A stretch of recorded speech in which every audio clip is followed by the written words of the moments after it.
Now before I just cut out the sheetrock, I'm going to cut this sheetrock out square. Before I go out too far, I just want to take a double check in there and look and see where the ceiling joists are. Okay? And there's a ceiling joist right here. And it's only over about 2.25 inches from this point. And I know the next ceiling joist is 16 inches from here over. I've already looked up there. There's a ceiling joist right here. I want to make sure I don't cut too far into the next bay. You know, there is a water stain here. If I cut beyond the next bay, then I would have to cut this even further to re-hold up this sheetrock over here. Okay, but this is an old water stain, and when the painter gets here, before he paints, he can put some kills or bins. It's a primer that is a stain, a water stain primer. If you put just regular primer up there, the stain will reappear. I don't care if you put 50 coats of paint up there, it's going to reappear. Okay, so remember that. Okay, my pops had a good question. He said, hey, before you cut that out, you know all that insulation's up there. Don't you want to do something with that, or else it's going to fall all down on the floor? Okay, well, there's some old blow-in insulation in here. Here it is. I want to be careful with that. I can just take that and kind of push it back a little bit. Push this insulation back. And see this one, there's a little bit extra here. You grab that. Ooh. Get it out of the way. That was the existing insulation, this brown stuff, and it was only about 2 inches thick in there. So that's why they decided years ago to take this blow-in insulation. That's this pink stuff. It's just little bits of stuff. And you blow that in, and that's all in the attic now. Makes for a good insulation, but it's a pain to crawl across because they always spray it above your ceiling joists. They give you a nice coating to get an R factor and better R factor insulation value. And when you go up in there, it's hard to see where the ceiling joists are. So you have to feel for and be real careful for that. You don't want to step through your ceiling making an assumption, okay, here's a joist, here's a joist, here's a joist. You got to feel with your feet, and you just have to be careful. Okay? All right, I got everything pushed back. I'm going to get a little bit on the floor, you know. Not a whole lot, but I've got my broom here and I'll clean it up when I get done. Okay, guess I'm ready to start cutting a little bit of sheetrock out. Now lucky for me, I have some existing sheetrock here for my patch. If you did not have your sheetrock here, you can still make your patch area. You can cut it, you can put your backing in, you can put a little piece of plastic up here for the time being, whatever.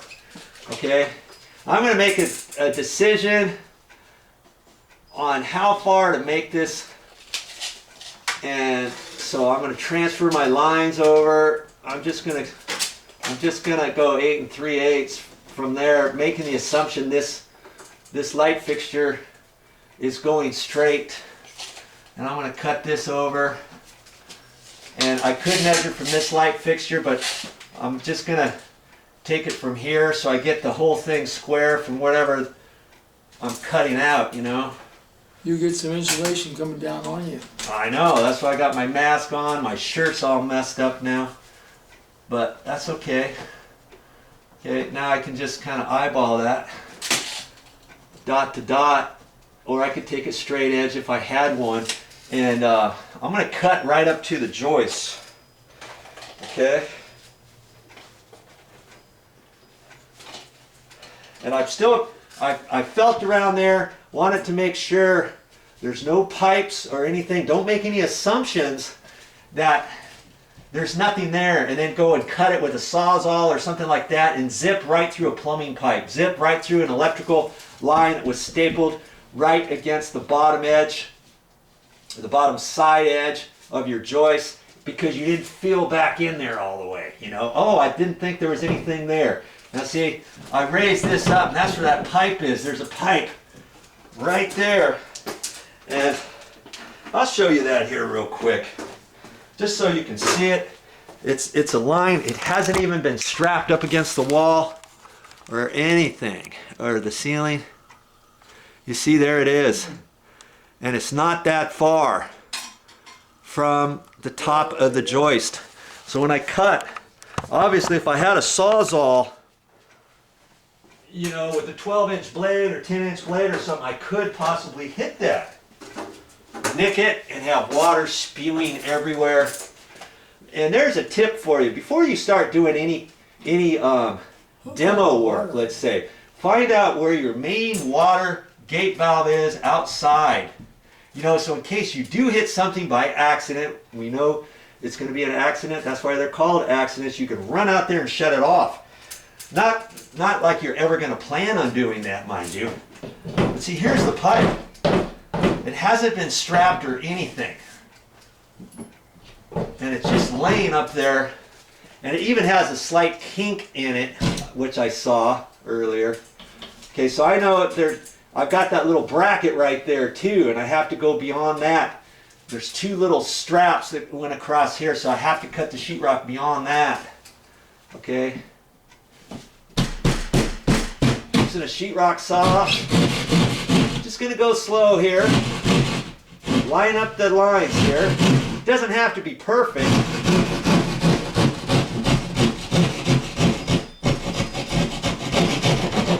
I'm right up against the joist, the ceiling joist that goes across. Now I'm gonna go this way.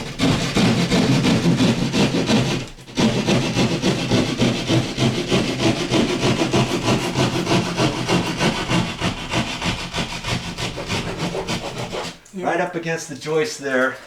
Okay. If you don't invest in some eyewear, some goggles, a mask, gloves, you know, everything, you're liable to run into problems later. So just invest a little bit in that kind of safety wear. Even earplugs.